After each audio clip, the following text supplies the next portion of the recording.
Kakak ini, beliau datang jauh-jauh dari Mesir. Nah, perbedaan waktu bisa menjangkau ya, Kak ya. Nah, kalau di sana jam berapa, Kak? Nah, kan kalau di Indonesia sekarang sudah jam 10 nih. Kalau di sana? Jam 5:10. Oh iya, jam 5. Berarti baru selesai sholat subuh ya, Kak ya? Iya. Masya Allah nih kalian semangat banget, saking semangatnya kalian. Wah, terlihat sangat cantik. Kak Bezura juga terlihat sangat-sangat cantik. Sama-sama cantik. Nah, sebentar lagi kita akan mulai nih. Tapi ternyata ada Kak Asma ya, Kak Asma ya. Masya Allah ada Kak Asma nih. Gimana kabarnya Kak Asma?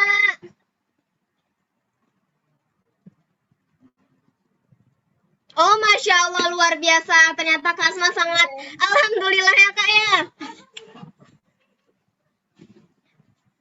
Iya. Gimana nih kabarnya Kak Asma di sana Kak? Alhamdulillah. Alhamdulillah terlihat nih muka berseri-serinya. Sudah semangat banget ya Kak Asma ya mau ikutan acara hari ini ya. Insya Allah. Insya Allah. Nah, sekarang kita akan mulai nih acara pada hari ini. Kita panggilkan dulu nih. Zawata Afnan. Silakan kepada Zawata Afnan. Ya, Assalamualaikum warahmatullahi wabarakatuh. Waalaikumsalam warahmatullahi wabarakatuh. Ya, Alhamdulillah nih, kayaknya kakak-kakak semua udah pada siap buat sharing-sharing pada pagi hari ini. Sebenarnya kita bukan buat, sebenarnya aku di sini bukan buat ngajarin kakak-kakak ya, tapi kita buat sama-sama belajar, terus buat sharing-sharing bareng juga, sekalian silaturahmi. Nah, nanti kalau ada aba-aba ketik kolom chat atau aba-aba apapun itu nanti boleh kakak-kakak ikutin ya biar nanti kita aktif learning. Jadi materi yang disampaikan itu bisa benar-benar dicerna gitu biar bisa dapat gitu. Nah, sebenarnya kita sekarang itu mau apa sih? Nah, di sini sebenarnya udah dikasih tahu juga ya dari kemarin kita mau sharing tentang public speaking. Nah, sebenarnya apa sih kegunaannya public speaking ini? Public speaking ini kita membicarakan tentang skill kita dalam berbicara di depan umum. Kenapa sih hal itu penting? Karena kalau biasanya ya, kalau orang yang pintar bicara, walaupun mungkin yang dia bicarakan itu sesuatu yang nggak terlalu penting gitu. Tapi kalau dia pintar ngomong, pasti orang-orang tuh bakal seru aja gitu dengernya. Iya nggak? Coba aja kita contoh banyak YouTubers mungkin di Indonesia ini yang mereka itu banyak banget bikin konten tuh yang menurut kita tuh kayak ngapain sih gitu doang dibikin konten gitu. Nah, itu kenapa banyak orang yang nonton, kenapa viewersnya banyak itu tuh gara-gara mungkin skill mereka dalam menyampaikan speakingnya. Jadi dalam bicaranya itu ada ilmunya tersendiri. Nah, sekarang ini kita mau mau sharing tentang public speaking for vlogger. Nah, kenapa aku kasih judul kayak gitu? Karena kan kebetulan kemarin tuh kata Bu Nurul kan, kata Ustazah Nurul, coba tuh kakak-kakak yang di Mesir nih, Masya Allah luar biasa ya. Aku mah ilmunya belum seberapa nih, belum sebanyak kakak-kakak. Tapi uh, aku bakalan sharing apa yang udah aku pelajarin aja. Katanya kakak tuh di Mesir disuruh Bu Nurul bikin kayak video-video vlog nanti lagi di mana, mungkin lagi di universitasnya, nanti ngejelasin apa misalnya ini di belakang saya ada sebuah universitas yang di mana banyak umat dari berbagai negara belajar di sini, misalnya kayak gitu. Nah, terus kenapa kita perlu belajar public speaking ini? Ya biar para partisipan atau para penonton itu walaupun yang kita sampaikan itu biasa-biasa aja tapi mereka itu menarik karena kita itu pintar ngomong, pintar bicara. Nah, tapi sebelum kita ngomongin tentang bicara, sebenarnya ada nggak sih kayak kendala dalam berbicara itu?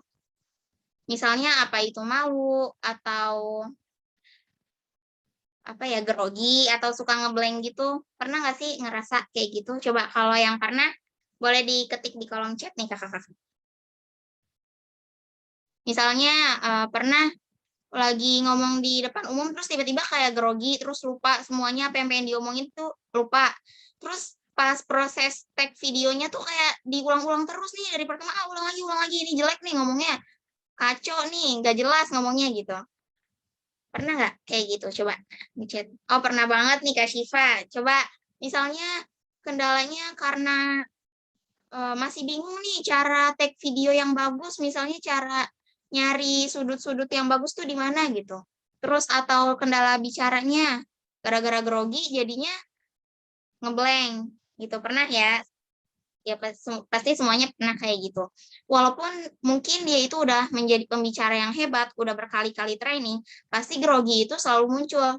Grogi, ngeblank, takut itu tuh pasti muncul. Nah, sekarang gimana caranya kita itu bisa menetralisir atau mengurangi rasa takut ini? Nah, caranya gimana? Kadang kan kita suka terkendala sama rasa takut ini kan. Misalnya kita mau menyampaikan sesuatu, tapi gara-gara rasa takut ini jadi terhalang. Nah, sebenarnya rasa takut ini nggak bisa dihilangin ya, nggak bisa dihilangin. Tapi bisa kita netralisir dengan berbagai cara. Nah, tapi sebelum kita masuk ke materi inti, boleh di ice breaking dulu nih sama Sigma, biar nanti kita top up energi dulu, biar nanti pada semangat. Ya, Sigma silakan. Oke, nih sebelum kita masuk ke materi, kita akan ice breaking dulu supaya kakak-kakak makin semangat. Semangat ya, semoga kakak-kakak semuanya semangat nih ya. Kalian semangat ya kalian ya. Iya dong, pastinya semangat ya kak kalian ya. Iya, nih. Coba. Jadi, ada kata kunci. Yang pertama, kerudung Zawata. Yang kedua, gamis Luna. Yang ketiga, apa ya coba yang ketiga? Ada yang tahu?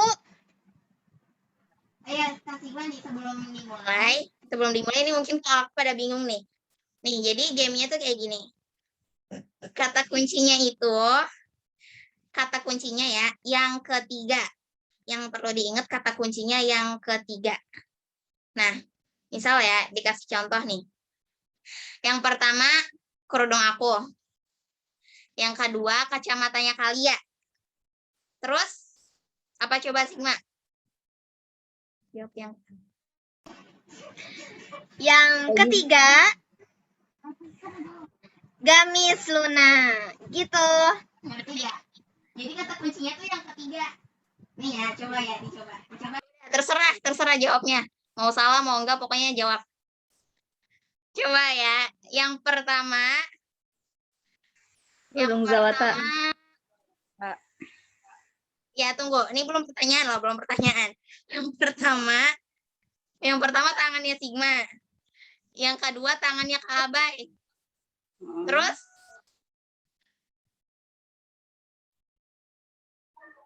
Ada yang bisa jawab nggak?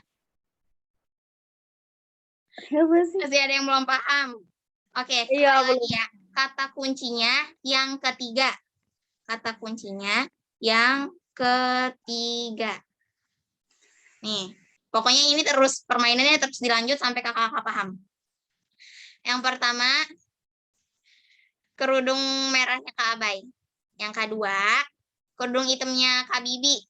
Kak Bibi kan jadinya kerudungnya Bisipa. Nah, terus yang ketiga,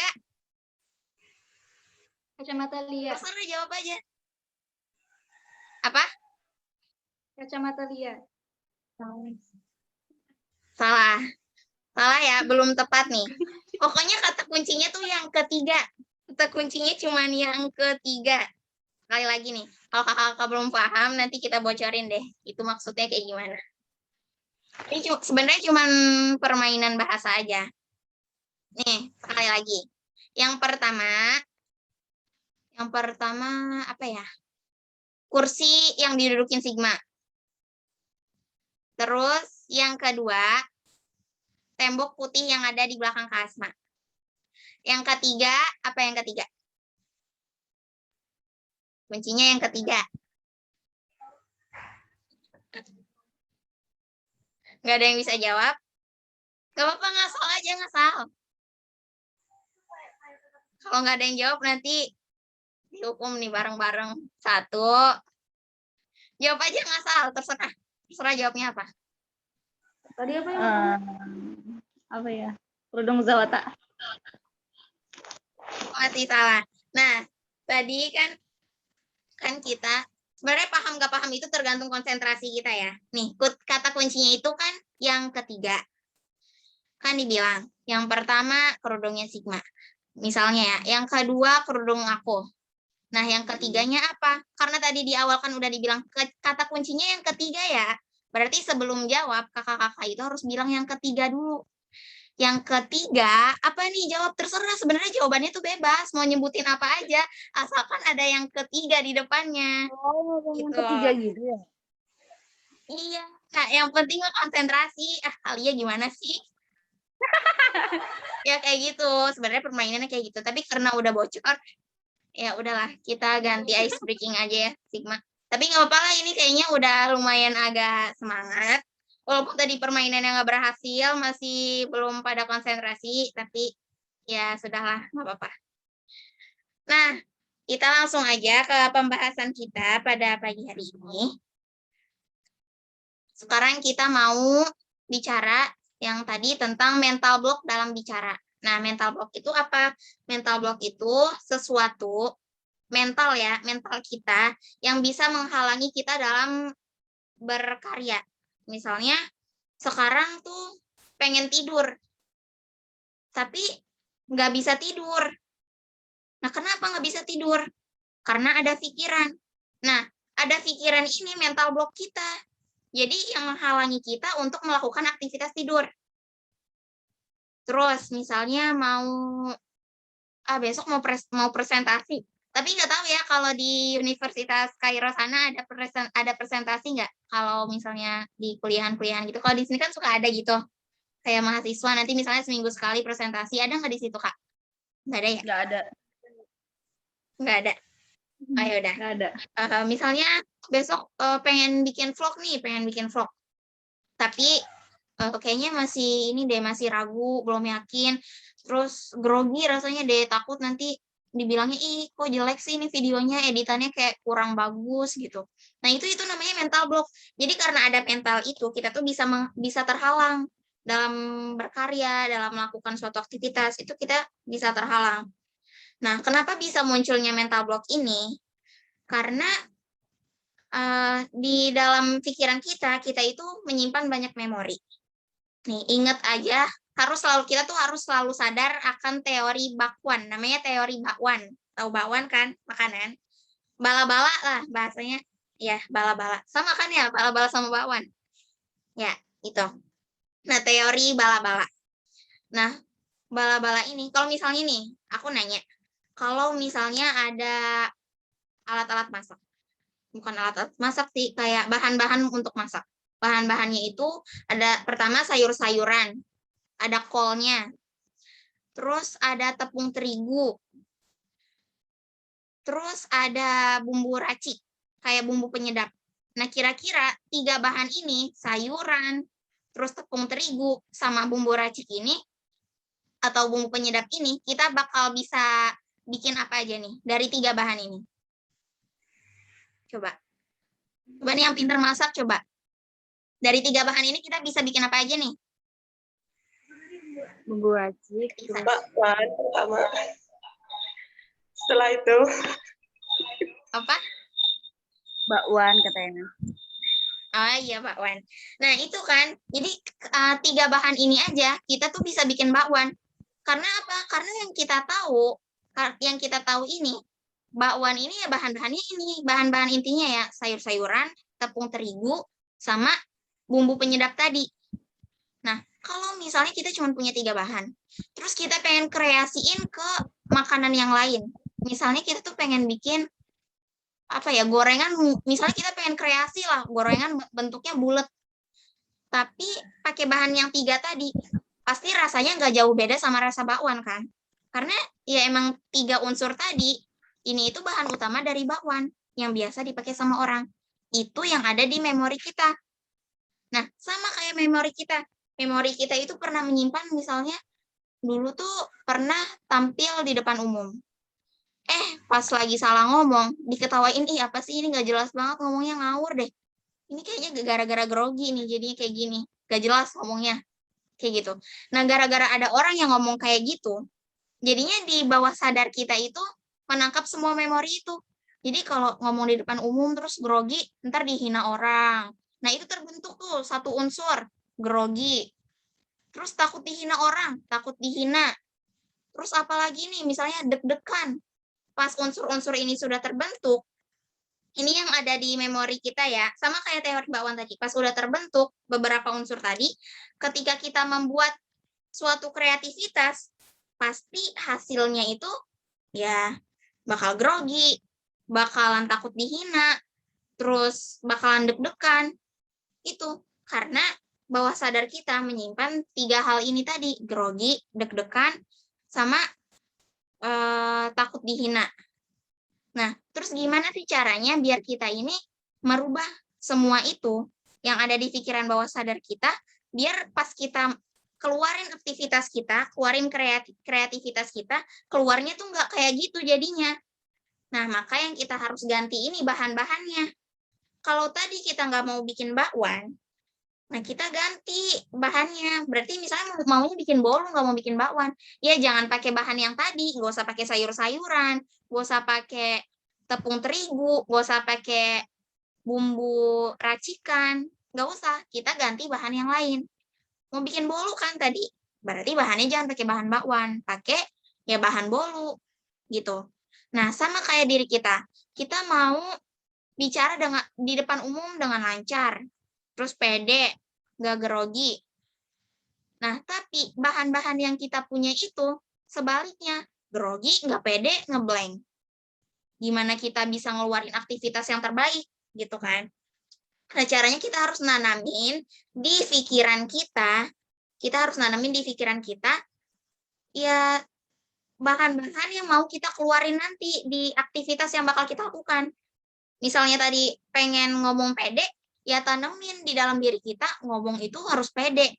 Nggak ada yang perlu ditakutin, nggak ada. Gitu, itu harus ditanemin di pikiran kita. Nah, gimana cara naneminnya? Itu pertanyaannya kan, gimana sih cara naneminnya di pikiran bawah sadar? Ini ada beberapa cara.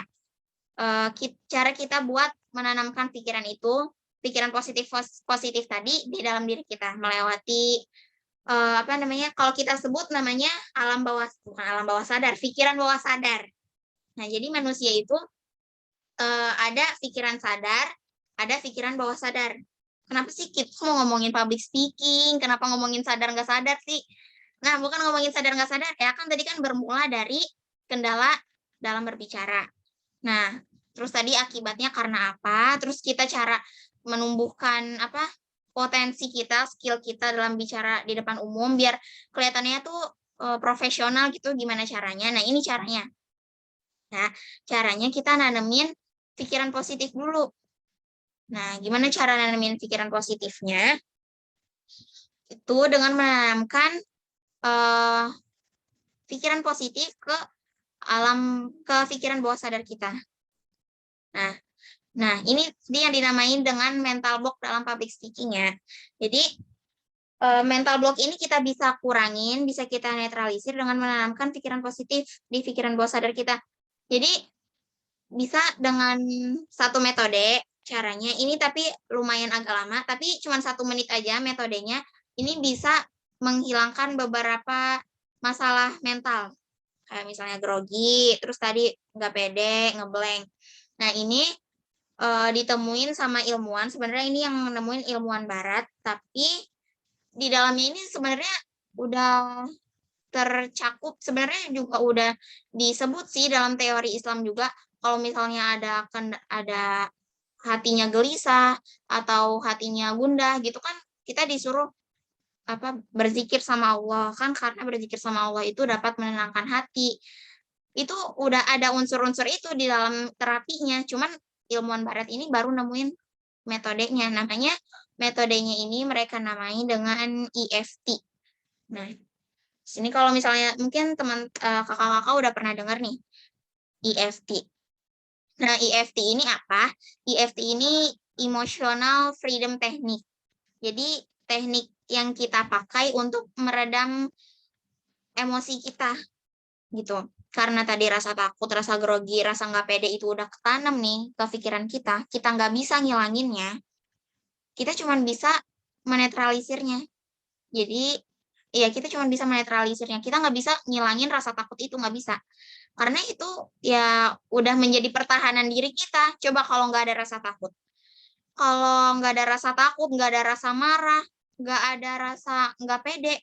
Kan rasa nggak pede ini muncul karena biar ngasih tahu nih ke kita biar ngomong di depan umum itu ternyata nggak aman loh, kamu bisa dihina orang nanti, mending kamu besok nggak usah ngomong lagi deh gitu. Karena untuk apa rasa nggak pede ini muncul? Untuk ngingetin kayak gitu, ngerti gak? Jadi dia itu buat ngasih alarm kalau sebenarnya yang kita udah lakuin itu tuh ya bikin kita bikin tuh kan jadi kelibet, malah bikin kita gelisah gitu. Berbicara di depan umum itu malah bikin kita gelisah. Nah, ini kenapa ada rasa gak pede ini. Terus misalnya rasa marah ini juga bisa menjadi mental block. Karena misalnya mau bicara di depan umum, tapi bawa-bawa emosi, bawa-bawa masalah hidup nih misalnya. Lagi ada masalah nih sama teman nih, lagi ada masalah sama dia. Terus tiba-tiba besok disuruh presentasi, disuruh bikin vlog sama Bu Nurul misalnya tentang Universitas Al-Azhar. Nah, itu kan bisa jadi nanti emosinya bakal kebawa kan, rasa marahnya bakal kebawa. Nah, sebenarnya kita nggak bisa ngilangin rasa marahnya, tapi kita bisa meredamnya. Kenapa rasa marah ini nggak bisa diilangin? Karena dia ini menjadi pertahanan diri kita. Kalau kita nggak ada rasa marah nih, terus nauzubillah ya misalnya kita diganggu sama ikhwan, sama kaum laki-laki, diganggu, terus nggak ada rasa marah, apa yang bakal terjadi? Ya diem aja kan, bahaya kan malah jadinya. Coba kalau ada rasa marah tadi, nah kita pasti bakal bisa ngelawan, kita mau marah atau mau teriak itu kita bisa karena ada rasa marah tadi gitu. Jadi nggak semua perasaan kita itu negatif, bisa menjadi sudut pandang positif juga, tergantung bagaimana kita memandang hal itu gitu.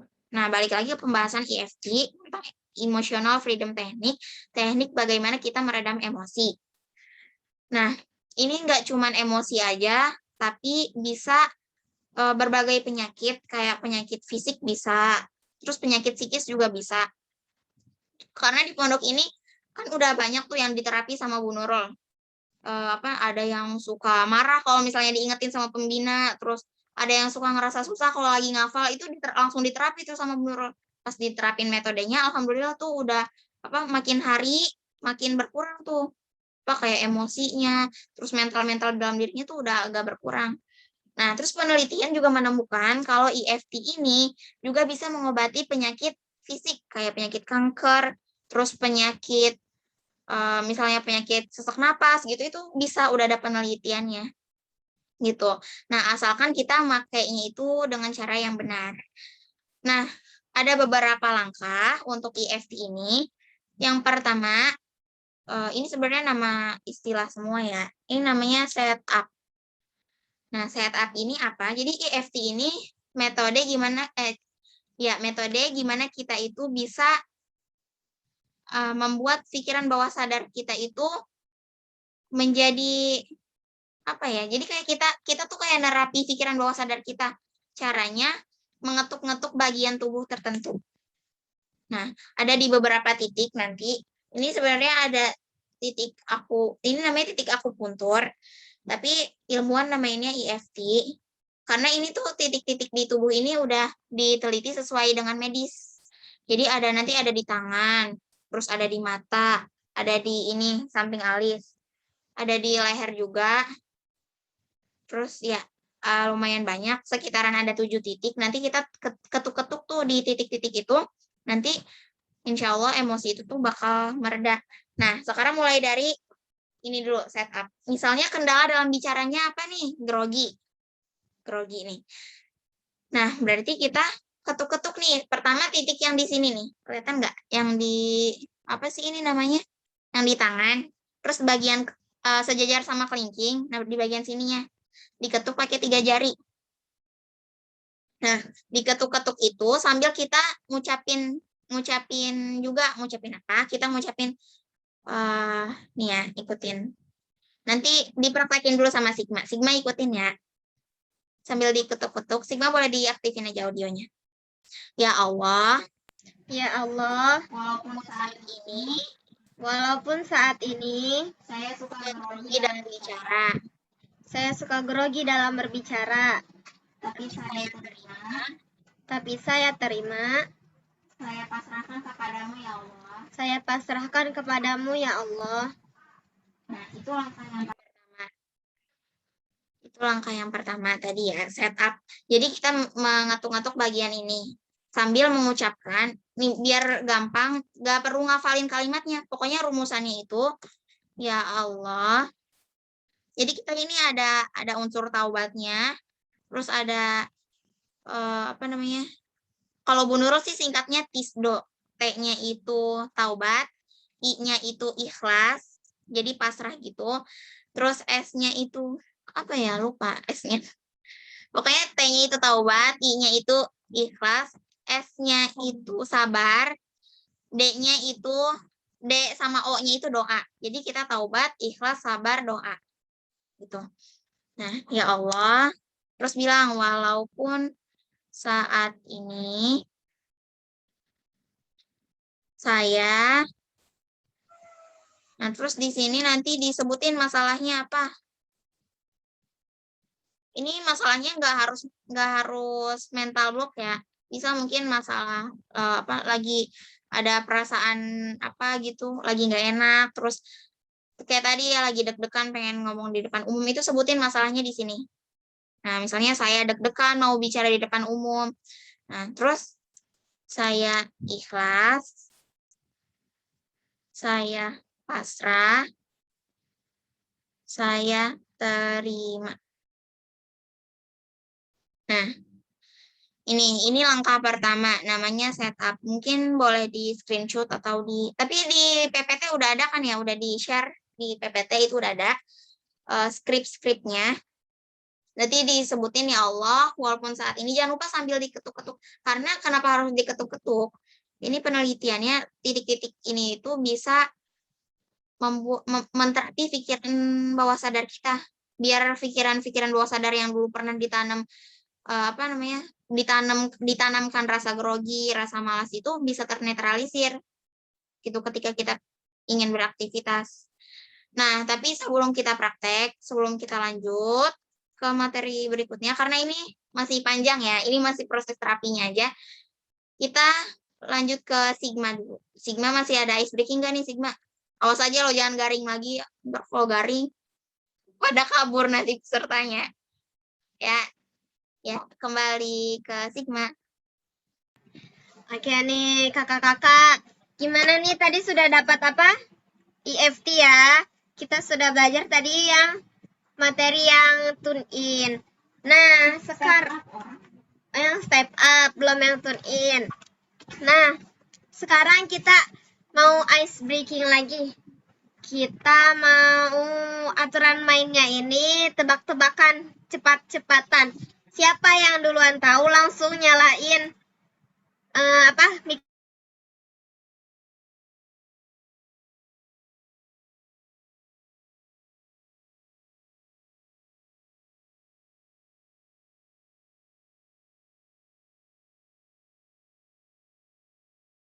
Ya, saking anggunnya mengangguk-ngangguk. Iya. Oke. Tahu pocong-pocong apa yang disukain sama ibu-ibu?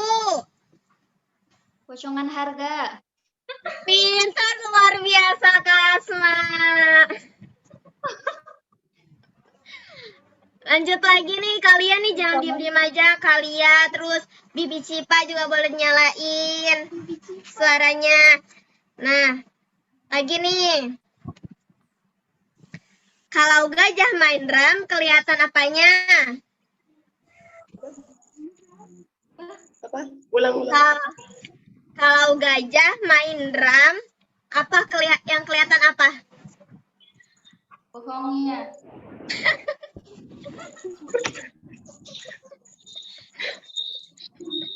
Gajah Kayaknya main pada drum. pinter-pinter semua deh ini Sigma. Coba kasih pertanyaan yang susah deh, kasih pertanyaan yang susah. Oke, kenapa nyamuk mengisap darah? Kanannya darah. Salah. Ada yang tahu? Apa? Apa nih Bibi nih kayaknya tahu nih. Apakah Asma mau jawab lagi, Kak? Jawabannya karena nyamuk gak mampu beli rokok. Iya. Ya, ada-ada aja nih Sigma bikin tebak-tebakannya ya.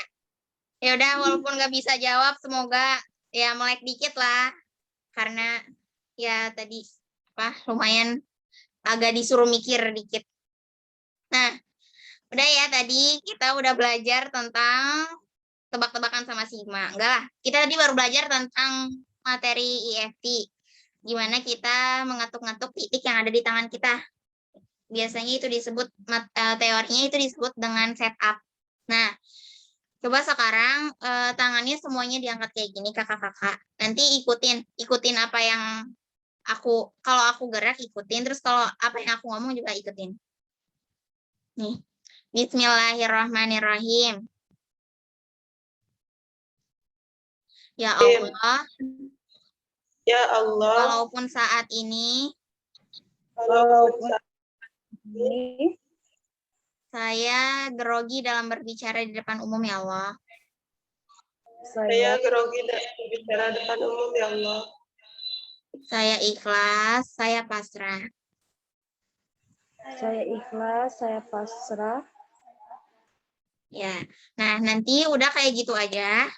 Tapi itu nanti bisa diulang sebanyak 3 kali. Nah, karena nanti kita waktunya terbatas, nanti boleh ulang itu sebanyak 3 kali. Yang setupnya diulang sebanyak 3 kali. Nah, terus ada yang kedua, itu namanya tune in. Ya, tune in ini juga sama ya. Kita juga mengetuk-mengetuk bagian tertentu, tapi nanti beda lagi. Nah, ada di beberapa bagian. Tapi itu bisa, kan kakak udah pegang semua kan modulnya. Ini modul di akunya agak bermasalah. Jadi nanti setelah di tangan, ada lagi oh iya sebelum diketuk lagi di bagian yang lain, tune in ini kita merasakan perasaannya. Jadi bukannya jangan bilang lebay dulu ya, ngapain sih ngerasain perasaan. Jadi kita tune in ini menyadari kesalahan kita. Jadi misalnya kita tuh pernah grogi berbicara di depan umum. Terus rasain rasa groginya itu kayak gimana. Jadi biar muncul dulu. Kalau grogi itu udah muncul, kita bakal gampang tuh buat netralisirnya. Sama kayak misalnya kita lagi nyapu lantai. Kalau misalnya nggak ada kotorannya, pasti bakal bingung kan apa yang mau disapu. Ya nggak? Nah, tapi kalau misalnya udah tahu nih kotorannya di mana, oh di situ ada kotoran. Gampang disapunya karena kita ngeliat kotorannya. Gitu. Jadi kita harus munculin dulu perasaannya, rasa grogi tadi atau rasa nggak pede tadi. Habis itu nanti baru kita ketuk-ketuk bagian tubuh yang lain. Nah, gimana cara ngerasainnya? Coba deh, sekarang sebelum praktek tune in-nya, kakak-kakak boleh jawab nih. Kalau misalnya orang lagi sedih, itu biasanya dia ekspresinya kayak gimana deh? Coba deh kalian bisa nyontohin nih kayaknya. Coba kalian, kalau orang lagi sedih ekspresinya kayak gimana, Kak? Murung sih biasanya. Murung ya, murung. Coba ada yang bisa contohin ekspresinya, Kak Abai. Soalnya apa ekspresinya tuh cemberut gitu, terus atau Gimana coba? Praktekin deh sama Kak Abai.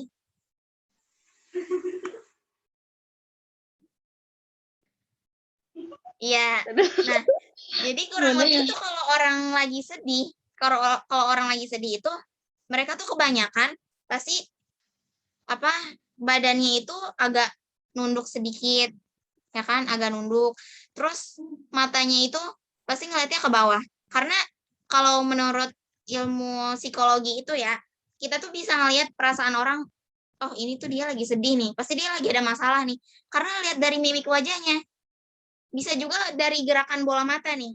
Kalau misalnya orang matanya lagi ngelihat ke atas, ke bagian kanan, biasanya dia tuh lagi ngayal. Lagi ngayal, pokoknya dia itu lagi apa?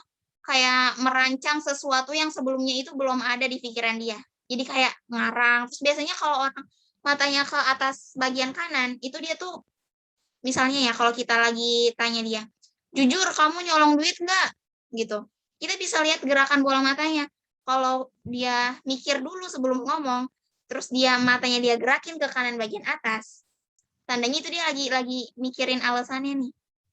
"Ih, enggak kok tadi aku enggak nyolong kok, enggak nyolong." Gitu. Itu karena dia lagi merekayasa. Biasanya gitu kalau bola mata ke kanan bagian atas. Tapi kita nggak bisa ya nentuin orang bohong atau enggak pakai gerakan bola mata aja nggak bisa. Ini cuman apa namanya? Untuk membantu aja, membantu sedikit. Nah, kalau orang lagi sedih, dia itu matanya ke bagian bawah. Ya, jadi dia matanya ke bagian bawah. Terus mau itu kanan, mau itu kiri, pokoknya kalau udah matanya udah lesu, udah ngelihat bagian bawah, terus badannya udah kayak gini, terus apalagi palanya udah nunduk, biasanya itu dia udah apa lagi nggak tenang gitu kan. Nah, coba kalau misalnya kakak-kakak aku suruh pikirin hal-hal yang lagi sedih nih, misalnya sekarang lagi ini lagi nggak ada duit sekarang, mau beli buku, mau beli kitab apa nggak ada duit, misalnya kayak gitu. Terus itu hal yang sedih nggak sih menurut kita? Mungkin sebagian orang mikirin itu hal yang sedih kan, karena nggak bisa kita dapetin. Nah, kalau kita mikirin hal-hal yang sedih, tapi aku suruh kakak-kakak matanya ngeliat ke atas, tapi pikirin hal-hal yang sedih gitu. Bisa nggak sih kira-kira coba ngeliat ke atas tapi mikirin hal-hal yang sedih? Nggak bisa kan? Enggak. Iya, karena itu tadi. Karena emang manusia itu biasanya kayak gitu. Kalau ngeliat ke bawah, itu dia baru bisa ngerasain rasa sedihnya. Jadi dalam metode tune in ini kita merasakan perasaannya itu bisa sambil menutup mata atau bisa sambil lihat matanya ke bawah. Karena kita bisa ngerasain rasa sedihnya kayak gitu. Kalau ngelihatnya ke atas itu nggak bakalan bisa. Biasanya kalau kita ngeliat ke atas itu biasanya mau nahan nangis tuh baru lihat ke atas kan. Karena dengan mata kita lihat ke atas itu bukan tempat kita buat bersedih. Kita ngeliat ke atas itu, bola mata kita bergerak ke atas itu bukan tempatnya untuk bersedih. Kalau tempatnya untuk bersedih itu bola mata yang bagian, kalau kita bola matanya itu gerak ke bawah. Gitu. Nah, sekarang coba nih ya praktek tune in ya. Sebenarnya biasanya sih kalau training-training kayak gini ada pengiring audionya buat biasanya ntar ada sampai nangis-nangis gitu. Kalau apa namanya di training-training anak luar tuh kayak gitu. Nah, tapi karena ini berhubung apa namanya kakak Mesir kan biasanya kayaknya udah dewasa juga. Jadi nggak mungkin harus dipakein lagu kayak gitu. Takutnya nanti ada yang berpikiran mungkin ntar berbeda lah pendapatnya. Jadi kita lihat ke bawah aja cukup apa matanya lihat ke bawah atau boleh juga merem terus tangannya simpen di dada. Nanti sambil dipegang dadanya. Terus bayangin rasa grogi itu pernah muncul kapan sih? Misalnya waktu itu tuh pernah disuruh kultum waktu lagi di pondok pesantren. Lagi di Beki disuruh kultum terus dipaksa-paksa lagi. Udah mana belum nyiapin, belum mikirin kan kontennya apa yang mau disampaikan. Nah, itu dirasain tuh groginya kayak gimana, gemeterannya gimana, terus ngompolnya itu gimana, itu dirasain sampai kayak gitu. Jadi benar-benar dimunculin biar dia itu benar-benar bisa ternetralisir. Coba sekarang pikirin dulu kendala dalam berbicaranya itu apa, masalahnya apa. Terus nanti kita bareng-bareng terapin. Sekarang dikasih waktu 1 menit. Sampai kalau di sini jam 10.49. Nah, nanti udah dipikirin masalahnya apa. Masalah dalam bicara ya, ini masalah dalam bicara dulu. Nanti kalau ada masalah yang lain boleh diselesain sendiri pakai metode ini. Nah, coba dipikirin dulu masalahnya apa yang mau dihilangkan masing-masing aja. Dipikirin, disimpan dulu. Nah, nanti baru kita praktekin bareng-bareng. Dikasih waktu 1 menit.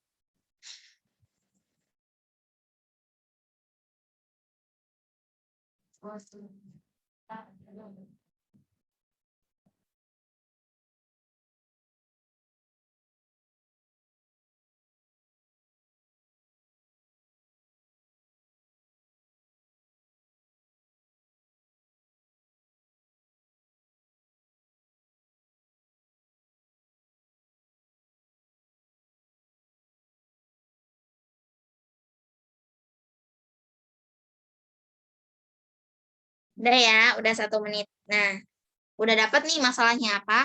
Coba pegang dadanya, pakai tangannya kayak gini. Terus ekspresi wajahnya itu kayak orang lagi sedih. Atau merem, terserah. Nah, situ dirasain perasaannya. Ini mulai ya, bayangin di mana saat itu kakak lagi ngeblank, disuruh bicara atau disuruh presentasi, itu langsung ngeblank atau langsung grogi, terus banyak audiens itu yang bilang, ih nggak jelas banget ngomongnya, ih materi yang disampaikan apa, nggak nyambung gitu.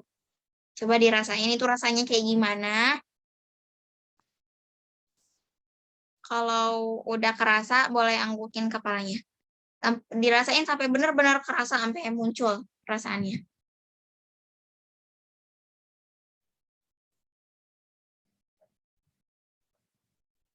Kalau udah kerasa, boleh anggukin kepalanya. Nah, sekarang masih dirasain perasaannya, tapi sekarang buka matanya. Ikutin gerakannya, ketuk-ketuk bagian sini nih, bagian di bawah leher, tapi bukan di leher, di tulang yang dada bagian atas, bagian sini nih, yang keras-keras. Ya di situ, diketuk-ketuk sambil ucapin yang tadi, tapi sambil dirasain juga perasaannya. Ya Allah, ikutin. Walaupun saat ini saya grogi, sebutin masalah masing-masing. Tapi saya ikhlas, saya pasrah, saya terima. Terus di pelipis. Ya Allah, walaupun saat ini saya sebutin masalahnya masing-masing. Saya ikhlas, saya pasrah. Terus di sini, di bawah mata. Ya Allah, walaupun saat ini saya sebutin masalahnya. Saya ikhlas, saya pasrah. Di bagian ujung alis bagian dalam. Ya Allah, walaupun saat ini saya sebutin masalahnya. Saya ikhlas, saya pasrah, saya terima. Nah, udah. Itu tadi sebenarnya kita udah ngelakuin 3 tahapan EFT. Ya, kan ada 3 nih tadi tahapannya. Ada yang pertama namanya setup. Ini yang tadi, ya Allah, walaupun saat ini terus saya ikhlas, saya pasrah, saya terima. Ya, sekarang suaranya udah jelas belum kakak? Jelas ya. Nah, tadi kan tentang setup nih. Terus udah tune in tentang merasakan perasaannya. Nah, terus tadi yang di bagian dada, terus bagian pelipis, bawah mata, alis, itu tuh titik-titik yang dinamakan dengan tapping. Nah, sebenarnya ini masih banyak, tapi tadi yang baru kita praktekin baru beberapa. Jadi, yang pertama tadi kita ngetuk-ngetuk, ini ada urutannya ya, ada urutannya sebenarnya, tapi tadi buat contoh aja. Jadi biar kita contoh dulu nanti latihannya masing-masing. Tadi setup titiknya di sini ya, setup titiknya di sini. Terus tapping kayak gini, ngerasain perasaannya kan, sampai muncul. Nah, terus tapping, ngetuk-ngetuk juga, tapi sambil berbarengan dengan merasakan perasaannya. Nah, yang pertama ini, di titik yang dalam bagian alis. Tuh, yang ada tulisan eyebrow-nya. Di situ di bagian merah-merahnya. Boleh dua-duanya, tapi jangan barengan, jangan kayak gini. Boleh dua-duanya, tapi zigzag. Kayak gini. Kayak gitu. Atau boleh satu aja nggak apa-apa. Mau kanan, mau kiri, terserah. Nah, terus yang kedua, ada di bagian ini ya. Bagian pas banget di bagian ujung mata. Jadi hampir ke pelipis di sini. Nah, di situ. Tapi sambil diucapin juga kalimat yang di setup tadi, sambil dirasain juga perasaannya. Jadi biar dia sekalian ternetralisir gitu. Nah, terus yang ketiga itu di bagian bawah mata. Di sini. Diucapin juga kalimatnya. Kalau setup tadi kan kalimatnya diucapinnya sebanyak 3 kali kan. Kalau tapping ini nggak apa-apa sekali-sekali aja karena dia titiknya banyak. Nah, terus habis di bagian bawah mata, terus yang keempat itu ada di bagian bawah hidung, di sini. Nah, itu juga diucapin kalimat setupnya sambil dirasain perasaannya. Ini juga bisa kok ngilangin kayak misalnya ada rasa fobia misalnya fobia sama cicak atau fobia sama apa itu bisa dihilangin kayak ini. Terus ada juga yang di bawah mulut di sini. Ini yang kelima.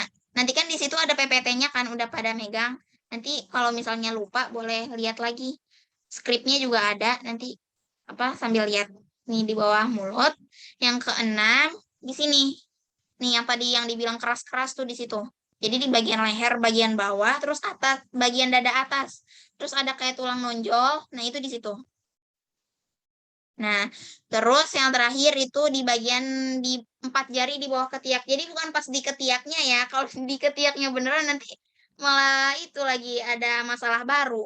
Bukan yang ngilangin masalah, malah ada masalah baru. Nah, jadi 4 jari di bawah ketiaknya. Jadi diukur nih pas banget di ketiaknya, terus di bawahnya. Nah, 4 jari di bawahnya itu diketuk-ketuk juga sambil bilang kalimat setup.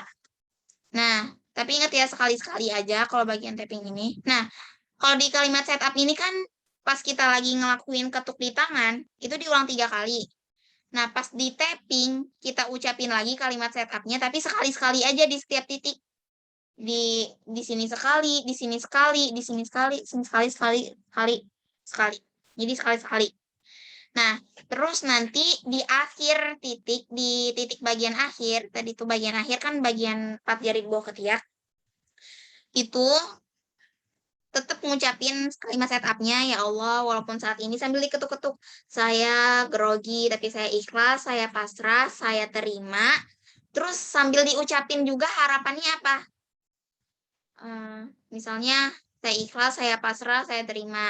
Kumohon ya Allah, bantu aku, lancarkanlah lisanku dalam berbicara. Itu boleh ditambahin kayak gitu. Nah, itu fungsinya apa? Untuk menterapi pikiran bawah sadar kita. Gitu. Nah, kira-kira ini metode yang bisa dipakai buat ngilangin mental block di dalam diri. Ya, jadi bisa mental blocknya itu dia secara internal maupun eksternal. Jadi kan mental block ini dibagi jadi 2 nih. Ada internal, ada eksternal. Bisa jadi mental blocknya itu muncul karena dari dalam diri sendiri. Karena grogi, nggak pede, males, itu tuh dari dalam diri. Tapi kalau eksternal, berarti cara orang lain memandang kita. Misalnya orang lain bilang, ih kita tuh jelek deh, nggak cocok kalau jadi pembicara tuh nggak cocok gitu. Nah itu berarti mental block eksternal gitu. Hilanginnya sama pakai EFT ini juga. Nah EFT ini langkahnya ada 3, tadi setup, tune in, sama tapping. Nah untuk mereview coba kakak-kakak semuanya jawab ya. Tadi langkah EFT ada berapa? Ada 3. Ada 3. Yang pertama Setup. setup. Yang kedua Tune in ya. Yang ketiga tapping. tapping. Nah, ingat ya, jangan kebalik, setup sama tune in. Nah, itu tapi nggak perlu sih nama-namanya. Tapi kalau misalnya mau ngajarin ke orang lain kan harus tahu juga gitu. Awal Nah, pengen nanya deh. ada apa? Kan itu ada 3 materi. Maksud kan kalau misalnya kita pengen terapi gitu kan, itu kan emang harus dibutuhin 3-tiganya kan. Iya. Kalau misalkan kayak kita nempuk-nempuknya itu kita harus semuanya gitu. Maksudnya kalau misalkan kita kayak kurang atau apa itu kayak gimana? Maksudnya ada sebabnya nggak, apa bisa nggak nyembuhin atau malah nggak berhasil Iya. gitu? Nah, kalau kayak gitu, apa ya? Kalau berhasil atau nggak berhasil sih kita pasrahin aja ya. Tapi langkah-langkah ini harus dipakai semuanya secara berurutan. Ini nggak ada efek samping kok. Ada efek samping apa ntar bakal kejang-kejang, apa nanti bakal ada masalah baru nggak. Tapi misalnya belum sempet nih, baru sampai yang apa langkah kedua doang, baru sampai tune in doang. Nah itu nggak apa-apa. Kita lihat hasilnya dulu aja. Udah ada perkembangan atau belum sih? Gitu. Patokannya itu di hasilnya. Jadi kalau misalnya pas kita udah nerapin EFT ini, terus kita lihat nih hasilnya, oh ini masih ada sedikit nih apa deg-degannya atau ngeblanknya pas lagi bicara. Nah berarti apa namanya ada titik yang kurang tepat. Nah makanya kita ulang lagi. Karena nggak ada ya sesuatu yang apa namanya instan gitu. Jadi kita tuh tetap harus ngulang terus. Tapi ada beberapa kasus masalah orang-orang di luar kayak fobia, terus kayak apa namanya dia tuh suka takut. Santri banyak nih ada, kalau misalnya kakak kenal ada Karahma itu orangnya bener-bener nggak bisa diajak buat ngomong di depan umum. Kalau sekali ditunjuk aja Karahma ayo ngomong gitu, itu tuh langsung kayak yang apa, nggak mau, langsung kayak gitu.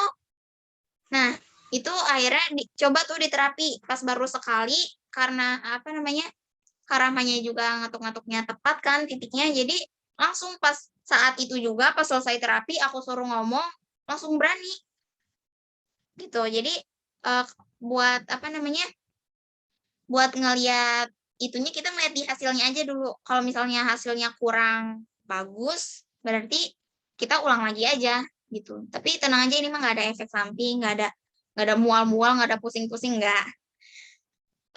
Nah, udah ya, ada lagi? Nah, nah kalau misalnya nggak ada, kita ke materi berikutnya. Nah, kalau misalnya ngerasa tadi, kayaknya EFT kelamaan, terus apa namanya, kayaknya juga nggak sempet nih waktunya, tinggal berapa menit lagi. Nah, bisa pakai teori kaki meja. Maksudnya teori kaki meja ini seperti apa? Kita nggak praktek kayak ketuk-ketuk kayak tadi, tapi kita cuman memainkan perasaan kita aja. Jadi apa namanya, kita mainin apa sih? Mainin pikiran kita, bukan mainin perasaan, mainin pikiran ya. Mainin pikiran. Jadi misalnya ada rasa takut ya, ini bisa dilihat di atas meja ada tulisan rasa takut. Jadi bayangin di atas meja ini ada mental block yang kita punya. Nah, kan tadi udah dibilang ya, adanya mental block karena kita pernah menyimpan memori di pikiran bawah sadar kita tentang rasa takut. Misalnya dulu kita pernah kepleset di tangga, terus sekarang jadi takut kalau jalan di atas tangga. Nah, terus kita sampai sekarang nih trauma kalau naik tangga. Nah, itu karena kita menyimpan memori di pikiran bawah sadar tentang rasa takut ini. Nah, rasa takut ini bisa muncul karena kita bisa melemahkan rasa takut ini dengan 4 hal. Tapi sebelum dipraktekin, nih, munculnya rasa takut ini kita sadarin dulu. Pertama, lihat di kaki meja yang pertama. Kalau misalnya nih ya, meja ini aku robohin nih, misalnya meja ini kaki yang acuan 1, aku robohin, aku patahin. Tok. Kira-kira apa yang terjadi sama mejanya? Bakalan ambruk kan? Jatuh, miring. Nah, terus acuan kedua, Kalau dipatahin lagi, tambah ambruk, tambah jatuh. Itu malah jadi kayak perosotan kan. Terus yang ketiga, dipatahin lagi. Sama, tambah miring. Malah dia hampir nggak bisa berdiri lagi. Pas acuan yang keempat dipatahin, semuanya udah sempurna patah, maka dia ini nggak bisa lagi berdiri tegak. Berdiri dikit aja nggak bisa, karena emang udah nggak punya kaki. Nah, gitu juga dengan mental block kita. Kita patahin dengan 4 acuan. Nah, kita bisa ngelemahin dengan pertanyaan-pertanyaan yang sebenarnya bikin diri kita sendiri tuh bingung. Misalnya kayak gini. Ada teman yang takut kecoa. Nah, kita tanya. Ini cara menterapinya ya, yang pakai teori kaki meja ini.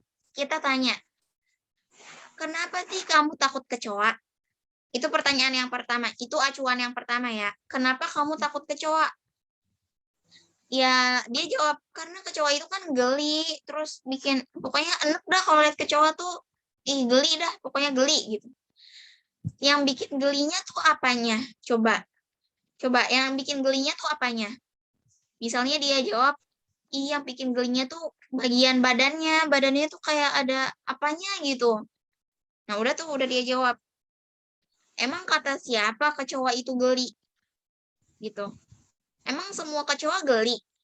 Jadi kita tuh melemahkan pikiran kita dengan pertanyaan-pertanyaan yang kita buat. Terus tadi kan udah ditanyakan kenapa takut, itu acuan yang pertama. Takut kecoa, kenapa takut kecoa? Karena ini. Nah, itu acuan yang pertama tuh. Kita patahin dulu. Jadi sampai bikin diri kita itu bingung sendiri. Paham gak sih? Misalnya takut nih bicara di depan umum. Kenapa sih takut? Emang bakalan dibunuh? Emang bakalan dibully abis-abisan? Emang pernah bicara di depan umum terus sampai ditangkap polisi gitu pernah? Jadi sampai dilemahin, sampai kayak kita tuh bikin pertanyaan konyol buat diri kita sendiri. Ya? Agak putus-putus ya, Kak? Oke, nah mungkin sebelum kita lanjut boleh beralih ke Sigma dulu sambil memperbaiki jaringan ya. Sigma silakan dipimpin ice breaking lagi nih.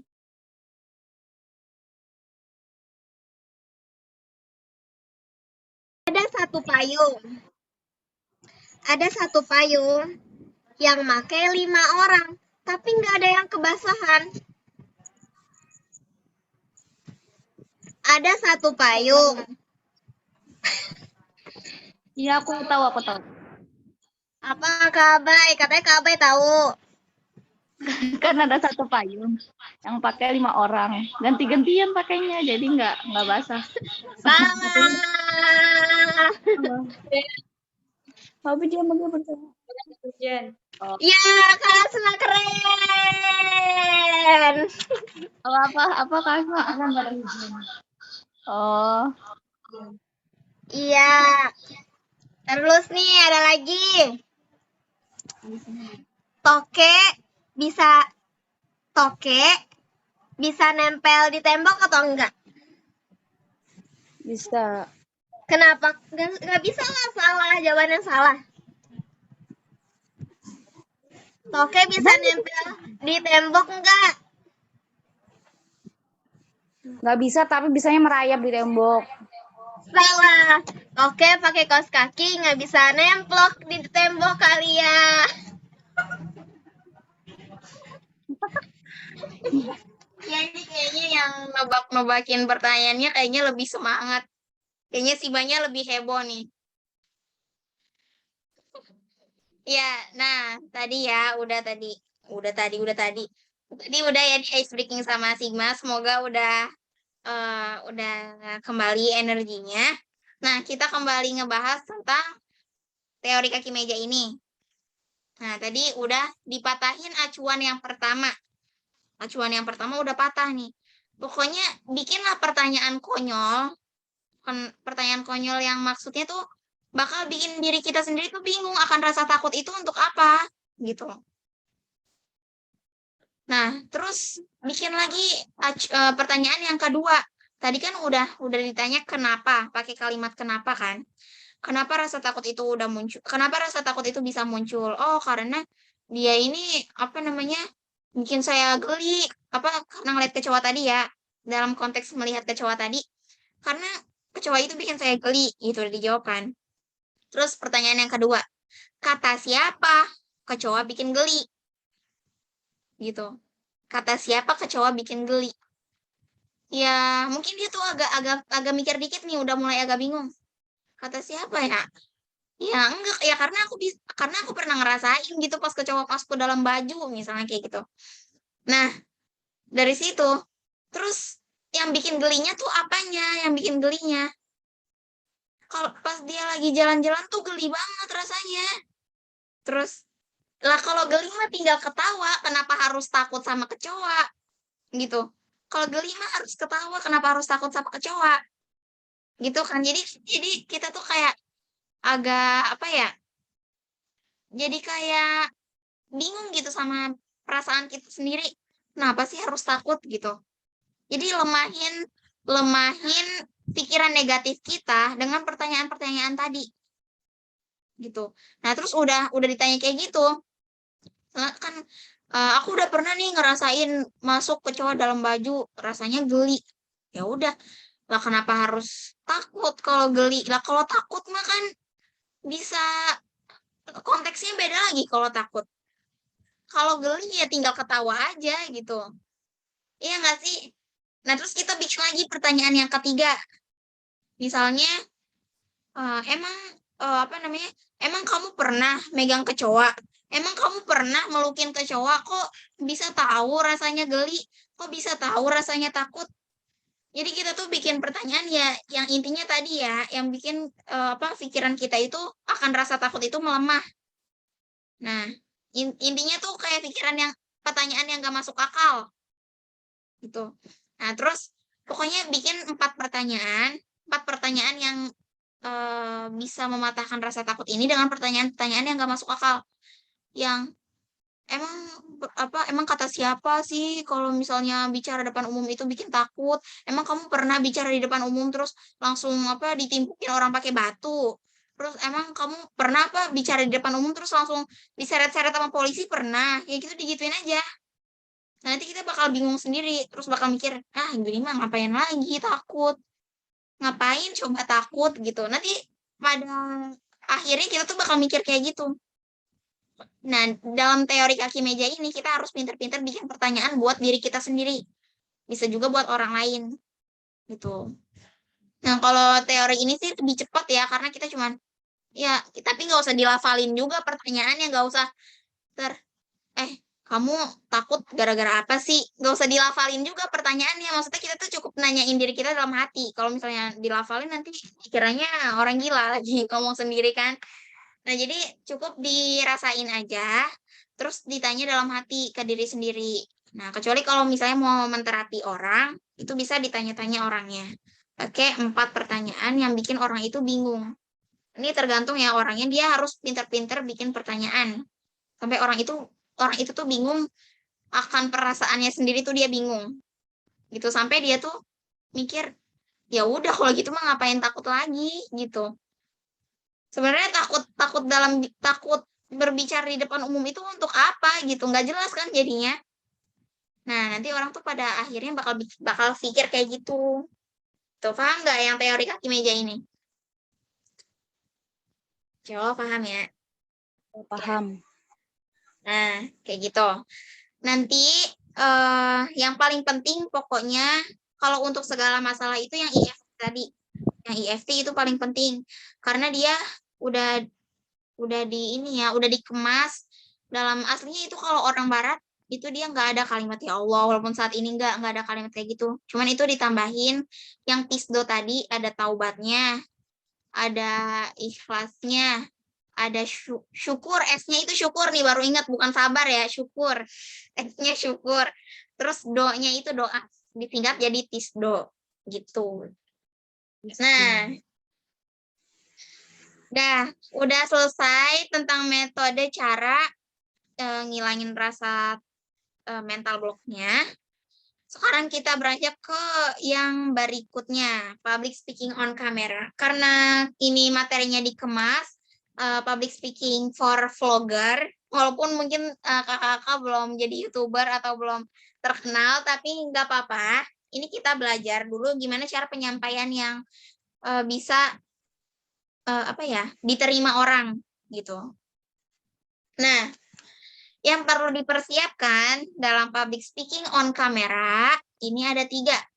Yang pertama mental, terus yang kedua komunikasi nonverbal, yang ketiga komunikasi verbal. Ya, coba yang pertama tadi apa kakak? Yang pertama mental, yang kedua komunikasi yang ketiga Komunikasi. komunikasi verbal. Nah, sebelum ke komunikasi nonverbal, kita bahas dulu yang mental. Jadi yang perlu dipersiapkan tadi mental ya. Karena tadi udah dibahas. Jadi mental yang kita harapkan ketika berbicara di depan umum itu apa? Kita pikirkan dulu. Misalnya kita itu pas bicara di depan umum mau berani, mau lancar ngomongnya. Itu mental yang perlu kita persiapkan. Nah, cara menumbuhkan mental itu tadi dengan metode yang sebelumnya udah kita bahas, itu boleh diterapin dulu. Nah, terus beranjak yang kedua, tahapan yang kedua, yaitu komunikasi nonverbal. Nah, komunikasi nonverbal ini dalam komunikasi nonverbal yang perlu kita siapkan, karena ini vlogger kan, jadi siapin dulu kamera atau HP, terserah. Kamera HP aja lah, HP dari yang paling gampang aja, HP. Nah, terus background-nya. Misalnya kakak-kakak sekarang nih lagi ada di, aku nggak tahu lagi tempat-tempat Kairo apa aja. Misalnya lagi ada di piramida, taunya piramida doang. Iya, misalnya lagi ada di piramida nih. Nah, terus mau ngejelasin nih sejarah tentang, baik teman-teman semua, sekarang kita sudah ada di depan piramida Mesir, misalnya gitu. Terus jelasin sejarahnya. Apa yang mau kakak-kakak jelasin lah di situ. Terus jangan lupa, yang paling penting itu gerakan tangannya. Karena kalau misalnya kita ngomong, terus diem aja, itu orang tuh bakal kelihatannya tuh kayak ngantuk. Terus kayak orang tuh nggak ngerasa diajak bicara kalau tangan kita nggak bergerak. Apalagi kita kan nggak ngomong sama orang secara langsung kan. Kita ngomongnya cuma lewat kamera. Jadi kita tuh, walaupun hanya lewat kamera, tapi bayangkan seakan-akan kita tuh lagi ngomong beneran sama audiens beneran gitu. Jadinya tangan kita ikutan bergerak. Karena dengan gerakan tangan kita ini, audiens itu kayak ngerasa mereka tuh bener-bener diajak bicara gitu. Itu udah ada penelitian psikologisnya emang kayak gitu. Jadi kalau kita nggak gerak, mereka tuh kenapa bakal bisa ngantuk, bakal bisa kalau misalnya ceramah nih, terus ustazahnya tuh diem aja ceramahnya kayak gini. Nah, terus kenapa kebanyakan kalau ustazah-ustazah yang ceramah, misalnya ceramah-ceramah tentang apa, terus audiensnya tuh kebanyakan yang ngantuk. Apalagi kalau emak-emak kan, sambil kipas-kipas, selonjoran kaki. Itu karena dari kitanya sendiri nih, kitanya itu kayak nggak menyadari akan ada audiens di depan kita. Gitu. Jadi kalau kita mau ngajak orang bicara, biar orang itu terpesona kan jadinya. Biar orang itu merasa diajak bicara sama kita gerak tangannya. Tapi jangan juga terlalu cepat geraknya. Kayak misalnya, iya jadi teman-teman sekarang kita lagi ada di piramida dan sekarang kita sedang berdiri tepat di, jangan kayak gitu juga, itu terlalu cepat geraknya. Ntar audiensnya malah bingung ngelihatnya. Jadi agak pelan dikit, agak beri jeda. Misalnya, iya baik teman-teman semua, pada kesempatan kali ini saya sedang berada di piramida, sedang berada di depan piramida, tepatnya ada di Kairo. Gitu. Jadi omongan kitanya dikasih jeda, di mana pas omongan kita itu berhenti, tangan kita juga berhenti. Kayak gini nih sekarang. Pas aku berhenti ngomong, tangan aku juga berhenti. Pas kita ngomong lagi, bergerak lagi. Gitu. Jadi ada jeda-jedanya. Nah, udah tuh tadi HP udah siap. Background juga udah siap nih. Backgroundnya udah bagus nih pemandangan. Terus tangannya juga udah gerak, udah siap. Nah, tinggal mata. Nah, kalau mata ini juga banyak nggak cuman bagi para pemula, bahkan pembicara profesional juga kadang suka ini matanya berpenyakitan, bukan matanya berpenyakitan, kenapa ya? Jadi susah buat ngelihat kamera. Nah, matanya itu kita harus ngelihat kamera. Kadang karena ada materi yang disimpan nih di sini. Jadi kebanyakan orang tuh kalau mikir kan matanya ke atas. Kayak aku tuh sering kayak gitu kalau ngomong. Matanya ke atas dulu, nanti lihat lagi kamera. Itu sebenarnya nggak apa-apa, tapi disedikitkan aja. Jadi boleh nanti ngeliat ke atas bentar, lihat kamera lagi. Lihat ke atas bentar, lihat kamera lagi. Tapi jangan terlalu sering juga. Jadi yang penting itu kita ngeliat kamera. Jangan ngeliat layar HP. Jadi misalnya pakai tongsis nih, vlognya. Jadi kan nanti kayak gini kan, bakal pakai kamera depan. Nah, pakai kamera depan, kita bukan lihat layarnya, bukan lihat muka kita di layar, tapi kita lihat kamera yang ada di depan kita. Nih, kalau aku lihat kamera kayak gini, kakak-kakak ngerasa dilihat gak? Kerasa kan? Tapi kalau aku lihat layar kayak gini, kerasa dilihat gak? Enggak kan? Enggak kerasa kan? Nah, kayak gitu juga. Jadi kalau pakai kamera depan, maka lihat kamera yang ada di depan HP ini. Pakai kamera selfie. Kalau pakai kamera belakang, lihat kamera belakangnya. Gitu. Nah, coba tadi dalam teknik komunikasi nonverbal, apa yang perlu kita siapkan? Coba sebutin bareng-bareng, aktifin audionya semua. Yang pertama, apa nih kakak-kakak? Posisi kamera. Terus yang kedua, background. Yang ketiga, tangan. Yang keempat tadi, Mata. nah, gimana matanya harus gimana? Matanya Lihat ke kamera ya. Coba sekarang praktek dulu matanya lihat kamera. Coba matanya lihat kamera. Nah, kalau lihat kamera kayak gini, ini pas nih. Nih, jadi audiens tuh ngerasa diperhatiin. Gitu. Nanti gitu juga kalau kakak-kakak mau bikin video vlog. Nah, kalau udah semuanya, HP, background, tangan, mata. Nah, yang terakhir, mimik mukanya.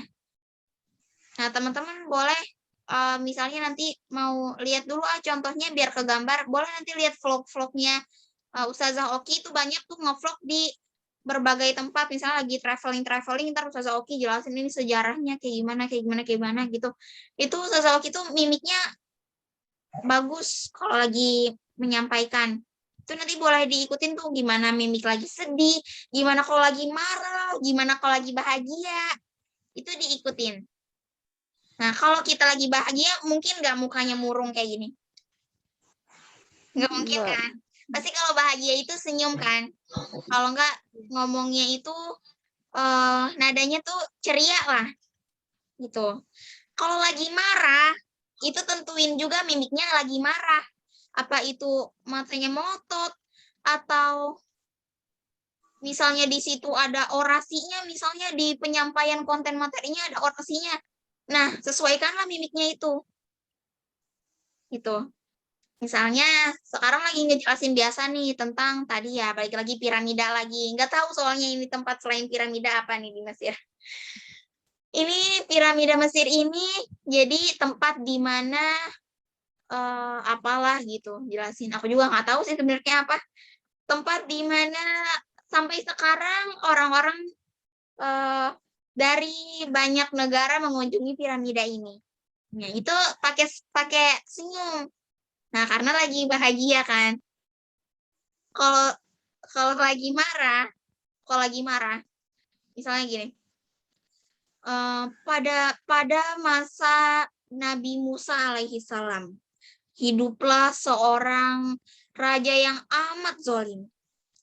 Raja itu terkenal dengan sebutan Firaun. Beliau mengaku dirinya sebagai Tuhan. Tuhan yang menciptakan semua alam semesta ini. Tuh, ekspresinya tuh ditunjukin gitu. Terus pas misalnya lagi ada ekspresi marah. Kalau marah tuh kayak gimana sih ekspresi orang marah tuh? Pasti suaranya menggelegar kan? Matanya melotot kan? Terus sesuaiin lah pokoknya mimiknya. Lagi bahagia ya bahagia, lagi marah ya marah, kalau lagi sedih ya sedih. Gitu. Misalnya di situ apa namanya? Ada cerita misalnya. Akhirnya Nabi Musa alaihi salam pun berdoa, "Ya Allah."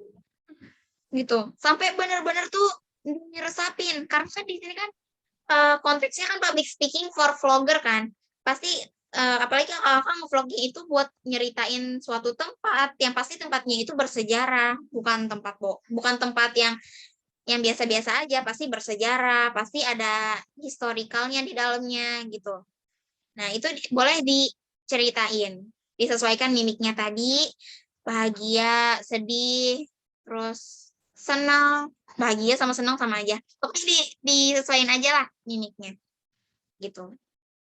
Nah, terus ini yang terakhir gestur tubuh positif dan negatif. Sekali lagi, kelihatan yang mana orang yang pede, yang mana yang orang itu nggak pede. Kalau nggak pede, biasanya dia apa namanya, badannya agak bongkong gitu, agak apa sih bahasanya tuh kayak agak nunduk gitu, agak nunduk. Terus dia suka main jari kayak gini. Kalau enggak suka gigit jari gitu. Itu tuh tanda-tanda orangnya lagi berpikiran negatif kayak gitu. Terus kalau beda sama orang yang positif. Kalau orang yang positif, orang yang pede, dia itu ya kalau udah pede apa aja bakal dia perbuat. Pede misalnya pede ngomong di depan orang. Ya apa aja omongannya dia bakalan biasa aja gitu, kalau ngomong depan orang nggak ada masalah. Kelihatan kan antara orang yang positif sama negatif itu kelihatan kan. Nah, sesuaikanlah pas lagi bicara itu. Walaupun kita perasaannya lagi negatif, tapi gestur tubuhnya kita sesuaikan dengan gestur tubuh yang positif. Kalau gestur tubuhnya udah positif, udah misalnya udah terlihat berwibawa, misalnya profesional, pakai baju rapi, terus berdirinya tegak. Nah, itu nanti pikiran kita juga ikutan menjadi positif. Biasanya kayak gitu. Coba aja nanti dipraktekin. Itu sering banget. Aku juga sering banget kayak gitu nih. Awal-awal tuh pas pengen ngomong, ih grogi deh, ih ntar ngeblank lagi, ntar gimana lagi. Ya udah, sok-sok pede aja. Badannya tegap, terus apa namanya, mimik mukanya ditentukan gitu. Jadi gaya-gaya orang positif lah. Gitu. Nah, udah ke seni gerakan tangan. Tadi kan ini masih komunikasi nonverbal ya. Tadi kan ada gerakan tangan tuh. Tangannya disuruh gerak.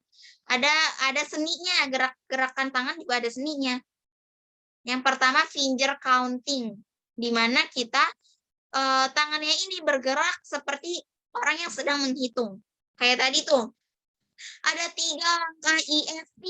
Yang pertama set up. Jadi tangannya kayak gini. Yang kedua tune in. Yang ketiga tapping. Jadi tangannya ini kita sedang menghitung. Makanya finger counting. Misalnya, dulu tempat ini sangat bersejarah. Banyak cerita yang terkenal tentang cerita Nabi Musa dan Firaun. Terus misalnya tentang Cleopatra, misalnya gitu. Gitu kan. Jadi tangannya itu main finger countingnya. Kalau misalnya ada banyak macam unta di Mesir. Misalnya, yang pertama jenis ini, yang kedua jenis itu. Jadi tangannya tuh main kayak orang lagi ngitung. Nah, terus ada juga cherry picking. Cherry picking ini kayak orang lagi metik cherry. Jadi kayak gini kayaknya. Nah, oke, setuju semua? Kayak gini. Biasanya orang kalau mau minta pendapat tuh pakai gerakannya kayak gini. Ini cherry picking. Nah, terus space duty. Ini nggak perlu diingat ya istilah-istilahnya, takut nanti tambah pusing. Jadi ingat aja gerakannya kayak orang gitu. Terus kayak metik cherry. Terus kalau space duty ini menggambarkan. Jadi pada suatu hari gitu. Jadi gerakan tangannya itu kayak orang lagi menggambarkan sesuatu. Nah, udah. Yang terakhir ada dealing card. Dealing card ini kita meminta persetujuan. Bener nggak teman-teman semua? Itu. Bener nggak nih teman-teman, kebanyakan kalau lagi ngomong di depan umum, kebanyakan yang grogi, nggak pede. Biasanya kalau orang meminta persetujuan tuh kayak gini tangannya. Bener nggak? Gitu. Itu ya. Semoga nanti ini bisa dipraktekin. Terserah, ini nggak harus semuanya ada, tapi disesuaiin aja sama kakak-kakak. Misalnya sekarang lagi ngomongin tentang macam-macam atau jenis-jenis spesies atau apalah. Nah, itu berarti kita membutuhkan finger counting. Nah, kalau misalnya lagi konteksnya lagi minta persetujuan nih, bener nggak teman-teman? Berarti tangannya kayak gini. Kalau lagi bercerita, misalnya boleh misalnya, pada suatu hari, gitu. Nah, nanti itu disesuaikan sama kakak-kakak. Tergantung kontennya itu apa. Nah, kita masuk lagi ke komunikasi verbal. Semoga kakak-kakak ini belum ngantuk ya, semoga aja belum ngantuk. Soalnya ini kita nanti nggak terlalu banyak sih sebenarnya materinya, cuma nanti lebih ke praktek. Setelah materi ini kita bakalan ada prakteknya, mulai dari metode melepas mental block tadi sampai praktek menyampaikan materi di depan kamera. Nah, sekarang kita bahas dulu yang komunikasi verbal. Yang pertama harus kita siapkan konten materi. Nah, ini gerakan aku yang pakai, yang gerakan yang aku lagi pakai ini gerakan apa coba namanya? Finger. Finger counting. Iya, benar. Yang pertama yang harus kita persiapkan dalam teknik komunikasi verbal adalah konten materi. Apa yang pertama? Konten Konten materi. materi. Yang kedua, intonasi. Apa coba sebutin bareng-bareng yang kedua? Intonasi. Intonasi. Yang ketiga, suara. Suara. Yang keempat, smiling voice. Apa yang keempat? Voice. Ya, smiling voice. Nah, ini 4 komponen yang harus kita punya ketika kita menerapkan teknik komunikasi verbal. Nah, yang pertama konten materi. Pasti ini kita harus persiapkan terlebih dahulu. Nah, biasanya kalau mau terlihat lebih profesional, terus lebih pembawaannya tuh lebih serius, itu kita persiapin dulu konten materi dari beberapa hari sebelumnya. Tapi biasanya kebanyakan vlogger-vlogger tuh bikin video dadakan. Jadi biasanya vlogger ini sih lebih gampang, dia ngomongnya nggak perlu apa ya serius-serius banget. Malah ada yang ya guys, jadi kali ini kita ada di piramida, tapi aku sebenarnya juga nggak tahu piramida ini tempat apa, sampai itu aja diomongin gitu biasanya kalau vlogger. Tinggal gimana cara kita berbicaranya itu. Menarik nggak bagi orang lain? Gitu. Nah, tapi terserah vlogger ini mau siapin konten materi juga nggak apa-apa. Boleh, malah itu lebih bagus. Kayak buat pembawaannya kayak Ustazah Oki, terus kayak apalagi ya yang travel vlogger itu siapa lagi itu banyak. Itu mereka biasanya siapin dulu konten materinya. Karena di situ bakal ngejelasin sejarah, bakal bercerita. Jadi disiapin dulu. Tapi kalau misalnya mau yang nyantai-nyantai aja, kayak siapa ya? Kalau di Indonesia sih terkenalnya ya kayak ya mungkin Ria Ricis ya, Queen of YouTube kayak gitu. Nah, jadi dia tuh sampai semuanya aja yang menurut kita nggak berfaedah itu diomongin. Tapi kenapa banyak viewersnya, banyak yang nonton? Karena ya ngomongnya pinter gitu. Mimiknya pas, terus gestur tubuhnya pas, terus apa namanya? Intonasi suaranya juga pas. Jadi orang tuh nggak bosan buat nonton videonya dia. Gitu. Nah, jadi konten materi ini terserah kalau buat vlogger disiapin atau enggak. Nah, tapi untuk travel vlogger, itu kalau menurut aku, itu perlu disiapin. Gitu. Nah, yang kedua ini intonasi. Gimana cara kita ngomong? Ada kalanya kita ngomong itu pelan. Ada juga kita kencang. Ada juga sedang. Ada yang paling kencang kalau lagi orasi. Nah, itu kita sesuaiin. Standar-standar kita ngomongnya itu kayak gimana. Misalnya lagi bicara biasa-biasa aja, ya udah berarti ngomongnya biasa aja, agak pelan. Kalau misalnya mau yang pakai yang standar nih, kontennya lagi tentang ini, ya pakai yang standar. butuh yang kenceng nih, lagi cerita, lagi sedih, ya Allah. Oh, misalnya kayak gitu tuh, ada misalnya ada cerita-cerita yang kayak gitu dah, ada sedih-sedihnya. Nah, itu butuh suara yang kenceng, intonasinya agak tinggi. Pakailah intonasi yang kayak gitu. Nah, terus ada yang misalnya ada orasi-orasinya. Itu pakai juga berarti intonasi yang paling tinggi. Jadi ada tahapannya, ada pelan, sedang, kencang, paling kencang. Gitu. Itu disesuaikan sama konten yang mau kita bicarakan. Nah, itu yang disebut dengan intonasi. Jadi, kekuatan kita atau ketinggian kita atau volume suara kita dalam berbicara. Nah, terus suara. Nah, suara. Ada berbagai macam suara yang bisa kita gunakan. Ada suara perut, ada suara dada, ada suara tenggorokan. Ada suara biasa kayak gini. Kalau suara biasa, ini kayak sekarang nih, suara aku yang cempreng kayak gini nih suara biasa. Kalau suara perut, dia dari perut. Biasanya kayak buat MC, buat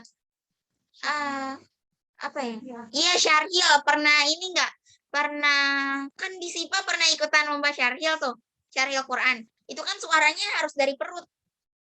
Nah, itu kayak gitu suaranya kalau suara perut. Nah, kebetulan di sini aku belum bisa nyontohin suara perutnya kayak gimana. Intinya kalau mau tahu tuh lihat video Syarhil Quran. Nah, yang pembicaranya itu dia pakai suara perut. Terus yang kedua pakai suara dada. Kayak Mario Teguh. Biasanya yang terkenal tuh Mario Teguh yang pakai suara dada. Terus yang ketiga pakai suara tenggorokan. Kayak misalnya habaib tuh kan yang sering orasi-orasi, misalnya siapa tuh, itu suaranya tuh pakai suara tenggorokan.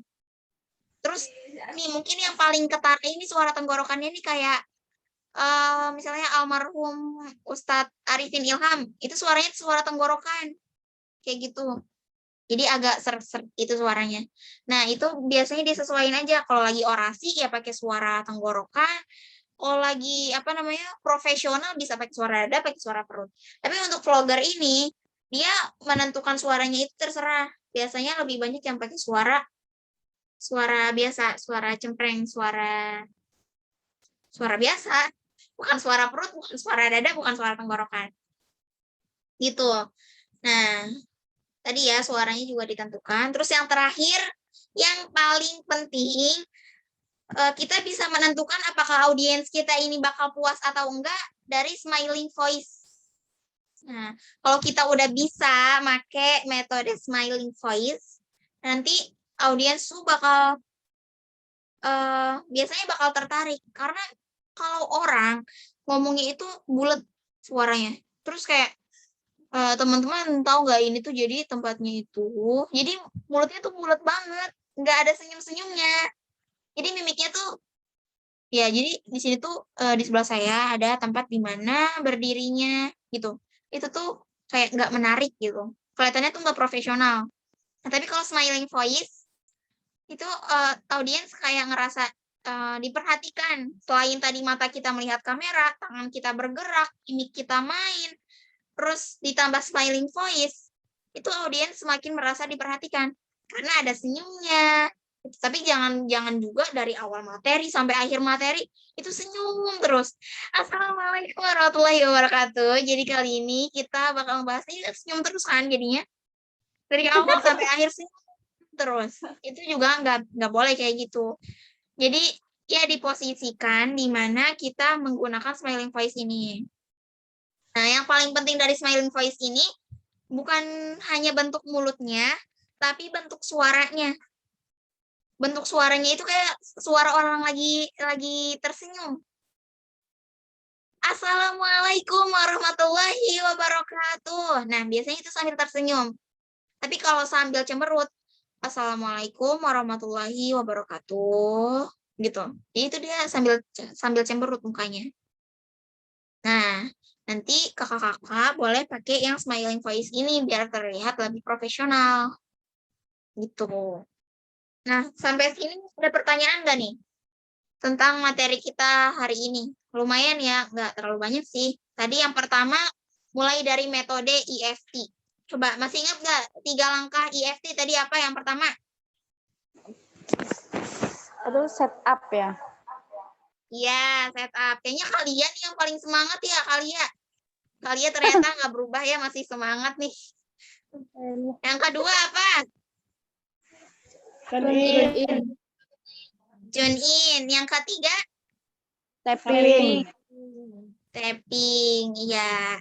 Terus ada teori apa lagi nih yang bisa kita pakai buat terapi melepas mental block? Teori apa? Ada meja. Kaki Apa tuh? meja. Meja. Ya, kaki meja. Itu teori kaki meja itu kita ngapain itu? Pertanyaan gitu loh sama diri kita. Iya, melentur. ya melemahkan pikiran kita, pikiran negatif dengan pertanyaan-pertanyaan. Nah, terus tadi public speaking on camera. Yang perlu kita siapkan ada berapa tadi? 3. Ada 3. Yang pertama, Mental, mental. Yang kedua, komunikasi ya. Yang ketiga, Komunikasi verbal. ya verbal. Nah, nanti itu boleh dipraktekin masing-masing. Terus nanti kita ada latihannya juga.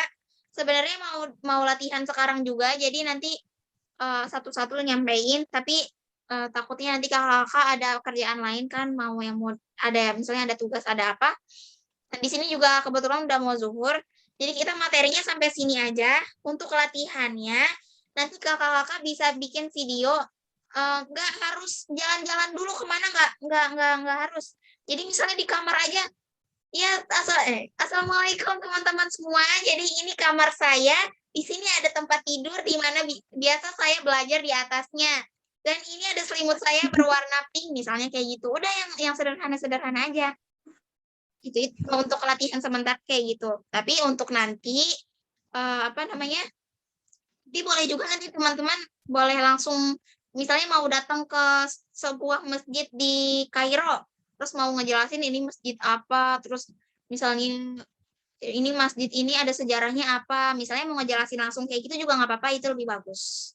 Jadi masih bebas nanti latihannya, tapi kata Bunda nanti bisa di videoin, terus nanti ada waktu seminggu buat bikinnya, habis itu nanti dikumpulin, dikirimnya ke Bunda aja. Nah, kalau udah di sini nggak ada yang mau ditanyain juga nggak? So, ini masih ada satu lagi contoh traveling vlog buat kakak-kakak nanti acuannya cara meraktekinnya kayak gimana? Ini ada satu contoh dari Ustazah Oki Setiana Dewi. Nih.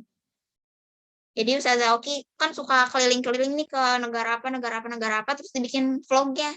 Nah, ini nggak kebetulan sih, ini bagus penyampaiannya. Tapi tunggu, ini kayaknya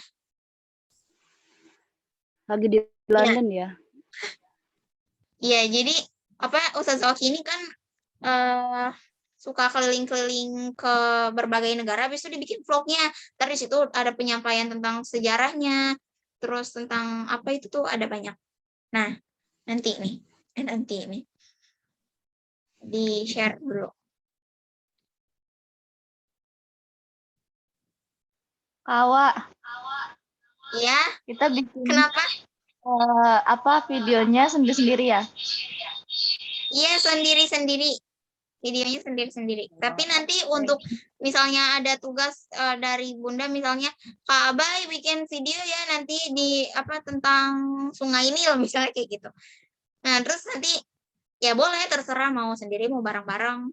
Terserah pokoknya ya tadi penyampaiannya kayak tadi yang kita udah bahas itu. Nah, tapi untuk sementara untuk latihan itu sendiri-sendiri dulu. Nah, ini contoh traveling vlog dari Ustazah Oki. Kedengeran nggak sih suaranya? Wabarakatuh. Apa kabar sahabat-sahabat sekalian? Semoga senantiasa dilindungi oleh Allah Subhanahu wa taala.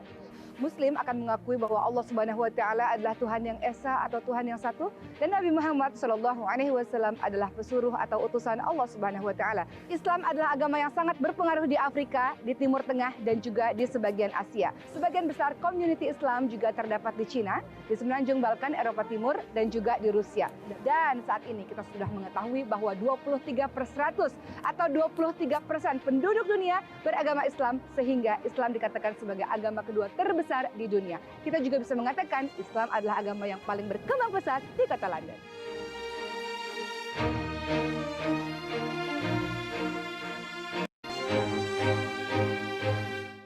London, disinilah saya berada, merupakan ibu kota dari UK. Teman-teman sekalian, kalau sahabat semua datang ke London, maka akan melihat sebuah sungai yang sangat terkenal disebut dengan Sungai Thames, yaitu yang menghubungkan antara London dan juga lautan. Sungai Thames ini yang mengawali berdirinya kota London. London didirikan pada abad ke-43 oleh kerajaan Romawi yang disebut dengan Londonium. Dan pada saat ini London menjadi kota yang sangat hebat dalam bidang pendidikan, transportasi, fashion, ekonomi, dan juga lainnya. Kalau sahabat semua pergi ke London, jangan lupa untuk mengunjungi tempat-tempat yang menarik, diantaranya adalah Big Ben, Tower Bridge, Westminster, Buckingham Palace, Hyde Park, Eye of London, dan juga tempat ini, Bicester Village. Ramai orang dari seluruh dunia pergi ke tempat ini untuk shopping. Tentu saja shopping dibenarkan dalam agama Islam. Hanya saja kita diajarkan untuk hidup sederhana. Dikatakan bahwa orang-orang yang shopping secara berlebih-lebihan, wazir, boros adalah temannya syaitan. Mudah-mudahan kita bisa bijak menggunakan harta kita di tempat shopping seperti ini. Tadi itu ya contoh dari Ustazah Oki Setiana Dewi. Jadi smiling voice-nya itu ada. Jadi pas bicara ya bukan cuma bentuk mulutnya yang senyum, tapi suaranya juga itu tuh keluarnya nggak terlalu bulat, nggak kayak orang lagi cemberut gitu. Jadi biar gimana suara kita itu jadi smiling voice ya ditentukan dari mukanya dulu. Kalau mukanya cemberut ya pasti yang suara yang keluar pasti bakal bulat.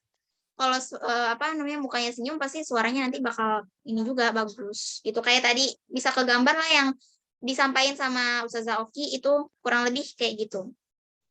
Tuh, insya Allah kakak semua bisa untuk menerapkan ilmunya.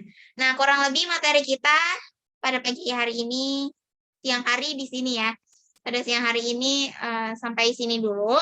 Nanti tugasnya boleh dibuat, dikasih waktu seminggu, dan dikumpulinnya ke Bunda Nurul. Ya, sekian dulu dari saya, Zawata Afnan. Kurang lebihnya mohon maaf. Wassalamualaikum warahmatullahi wabarakatuh.